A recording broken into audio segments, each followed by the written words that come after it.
युवा आज इतने खुश हैं सारे युवा। उसी दिन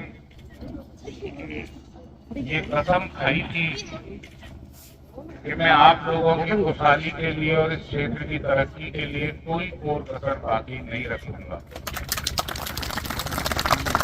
हो सकता है कि मुझ पे किसी का भला ना हुआ हो, किसी का व्यक्तिगत काम ना हुआ हो, लेकिन मेरा प्रयास रहता है कि ये पूरा क्षेत्र मेरा परिवार है, मेरा घर है। इसमें किसी भी जाति के लोग, किसी भी धर्म को मानने वाले लोग रहते हों, वो सभी लोग मेरे अपने हैं। इस भावना के साथ मैंने विगत 8 साल में इस क्षेत्र को सींचा है और मेरा प्रयास रहा है कि मैं समाज में सामाजिक सौहार्द बढ़ाने का काम करूं, लोगों को जोड़ने का काम करूं, मुझसे किसी का अहित ना हो, इस भावना के साथ मैंने आप लोगों के बीच में रहकर आपकी सेवा की है। आज के इस कार्यक्रम में मंच पर उपस्थित हमारे महामंत्री योगेश जी और जिनके विभाग से मैंने ये पैसा लिया है, हमारे खनिज अधिकारी हैं उत्कर्ष जी, हमारे प्रभारी जेवर संजय जी, हमारे भाई सतपाल तारान जी, यहाँ के प्रधान जी और हमारे चौधरी विजेंद्र और राकेश टिकैत जी खड़े हैं और बहुत से ऐसे नाम है, मुकेश जी, अशोक जी, कि मैं सभी को सम्मान अर्पित करते हुए पूर्व प्रधान जी भी खड़े हुए हैं, मातृशक्ति मेरी बहन सविता और मेरे नौजवान साथियों। देखिए पूर्व प्रधान हमारे बैठे हुए हैं, उन्हें आगे बुला लिया जाए। आइए प्रधान जी, आप कहाँ भीड़ में छिप रहे हो? आ जाओ प्रधान जी, आ जाओ आगे। आपकी इस क्षेत्र को बहुत जरूरत है अभी, आइए आगे आइए आप। बैठो। तो यह जो स्टेडियम आपके लिए बन रहा है, ये कोई मिट्टी का मैदान नहीं, ये कोई कंक्रीट की दीवारों का अखाड़ा नहीं, ये कोई शादी ब्याह करने का साधन नहीं, यह माध्यम है मेरे क्षेत्र के नौजवान बच्चों को राष्ट्र निर्माण में अपनी भूमिका निभाने का।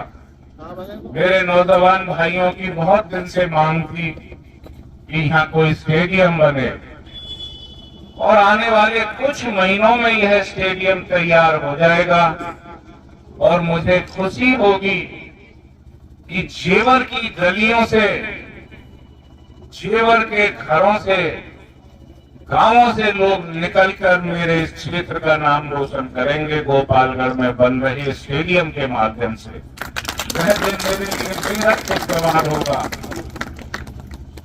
मातृशक्ति मेरे नौजवान साथियों और सम्मानित बुजुर्गों, सामने ही आपका डिग्री कॉलेज बन चुका है। मैं इसलिए इस बार सत्र को स्टार्ट नहीं करा पाया, लेकिन मेरा पूरा प्रयास अभी से है कि आने वाले कुछ दिन में आपका यह डिग्री कॉलेज भी चालू हो और मेरे क्षेत्र की बहन बेटियां यहाँ पढ़ सकें और उन्हें एक ऐसा माध्यम मिल सके जिससे वो भी राष्ट्र निर्माण में अपनी भूमिका निभा सके।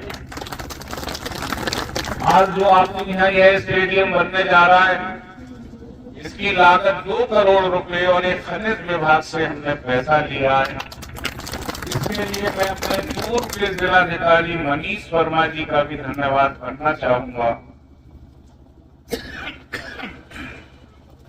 कि उनका बड़ा प्रयास इस पैसे को जेवर क्षेत्र को दिलवाने में रहा। गोपालगढ़ के बाद हम दूसरा स्टेडियम बनवा रहे हैं सिरसा माचीपुर में और तीसरा स्टेडियम हम बनवा रहे हैं इसी पैसे से गांव भगोकरा में।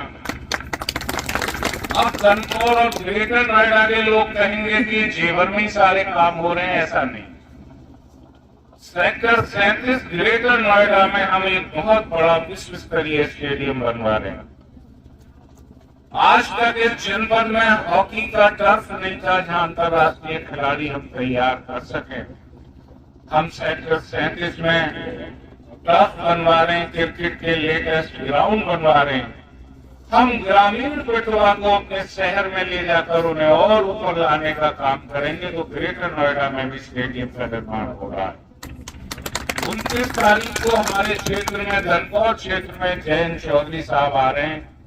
उन्होंने भी वहां एक स्टेडियम की स्थापना कराई है और धनकौर क्षेत्र के लिए ये बहुत बड़ी सौगात जयंत चौधरी साहब की है। मैं उनका भी धन्यवाद करता हूं और आप सब लोगों से आग्रह करता हूं कि यह कार्यक्रम धनकौर के समीप होगा। आप भी चौधरी साहब के इस्तकबाल में और उन्हें धन्यवाद करने के लिए 29 तारीख को वहां पहुंचेंगे, ऐसा मेरा मानना है। आपके इस स्टेडियम में जो काम होने जा रहे हैं वो मैं आपको बताऊं, उससे पहले निवेदन करना चाहता हूं कि इस स्टेडियम से लगे हुए जितने भी गांव हैं, कुछ हमारी पढ़ी लिखी महिलाएं, कुछ नौजवान साथी, वो एक कमेटी बनाए, एक लिस्ट बनाकर मुझे दें जिससे मैं आपकी कमेटी को अप्रूव करा सकूं। स्टेडियम तो बनकर तैयार हो जाएगा, लेकिन उसे चलाएगा कौन? मैं चाहता हूं मेरे क्षेत्र की मातृशक्ति और नौजवान ही इस स्टेडियम को चलाएं और उनके लिए सारी सुविधाएं मैं उपलब्ध कराऊंगा। इसलिए यहाँ से जाने के बाद आप गांव-गांव कमेटी का, नौजवानों का, मातृशक्ति का गठन कीजिए, जिससे हम उसे कानूनी अमलीजामा पहनाकर इस स्टेडियम की देखरेख की व्यवस्था सौंप सकें। इसमें जो काम होने जा रहे हैं वो सबसे पहले तो इसकी बाउंड्री वाल होगी जो 450 मीटर है और तकरीबन 2.5 मीटर ऊंची ये बाउंड्री वाल होगी आपकी। इसमें एक मल्टीपर्पज स्टोर इंडोर हॉल का निर्माण किया जा रहा है 30 मीटर बाई 23 मीटर का। 30 मीटर का मतलब हो गया लगभग 100 फीट लंबी और 70 फीट चौड़ी। ऐसी एक इंडोर इसमें बनवाई जा रही है जहाँ इंडोर गेम्स भी हो सकते हैं। कबड्डी कोर्ट हम बनवा रहे हैं, बच्चे अंतर्राष्ट्रीय प्रतियोगिता में हिस्सा ले सकें। तो पीवीसी फ्लोर हम उसमें डलवाएंगे, क्योंकि बाहर जो भी बच्चे जाते हैं वहाँ मिट्टी का ग्राउंड नहीं होता, पीवीसी का होता है। रेसलिंग कोर्ट भी हम बनवा रहे हैं, रनर की ऑफिस हम इसमें बनवा रहे हैं, रेस्ट रूम हम इसमें बनवा रहे हैं। महिला और पुरुष दोनों के लिए मान लो कोई प्रतियोगिता हो और महिलाएं भी यहाँ प्रतिभाग करना चाहें तो उनके लिए अलग व्यवस्था हो सके। क्रिकेट नेट प्रैक्टिस का निर्माण हम करा रहे हैं, 2 पिच और 2 नेट, जिससे मेरे नौजवान भाई यहाँ नियमित प्रैक्टिस कर इस क्षेत्र का नाम रोशन कर पाएंगे। आउटडोर में हम वॉलीबॉल कोर्ट का निर्माण करा रहे हैं। योगा और व्यायाम हेतु हम हरे मैदान का निर्माण करा रहे हैं, बाहर खाली जगह रखकर, जिसमें आसपास के गांव के लोग, महिलाएं सुबह मॉर्निंग वॉक भी कर सकते हैं और योगा भी कर सकते हैं।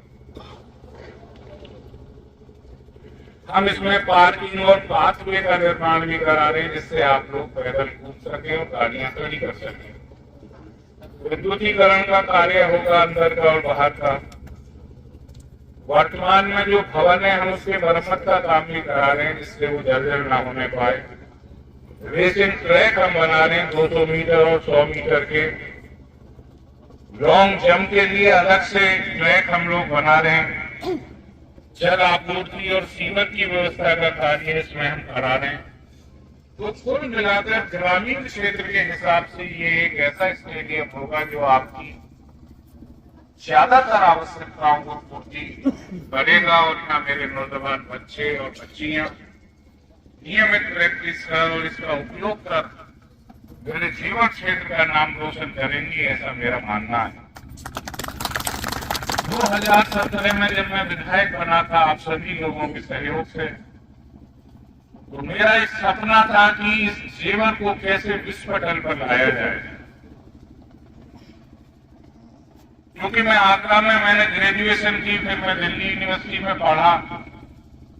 जब हम जेवर का नाम लेते थे तो लोग चौंकते थे। उन्हें जेवर के बारे में ज्यादा जानकारी नहीं थी और एक खुशी की लहर पूरे क्षेत्र में मैं देखता हूँ। आज मैंने देखा जब हम लोग पूजा पर बैठे हुए थे तो जहाँ हम संकल्प के रूप में 10 रुपया रखते थे अपनी मुट्ठी में, आज लोगों ने 500 रुपये निकाल कर रखे। तो यह 8 साल का बदलाव। मैं चाहता हूं कि आपकी सेवा में 500 के असंख्य नोट हों, हर घर को शामिल हो। यही मेरा मकसद है, ताकि आप एक कदम चुने। और मैं नौजवान भाइयों का आह्वान करता हूं ये आप आगे बढ़कर अपनी प्रतिभा का इस्तेमाल कीजिए, संसाधन में उपलब्ध कराऊंगा। मैं चाहता हूँ जिस तरीके से आज पूरी दुनिया में जीवन का नाम है, उसी तरीके से नौजवान भाइयों की प्रतिभा के कारण खेल में और अन्य योजनाओं में भी जीवन का नाम दुनिया में बुलंद होना चाहिए। यही मेरा सपना है और यही मेरी आपसे अपेक्षा है। मैं पुनः आप सभी का बहुत बहुत धन्यवाद करता हूँ।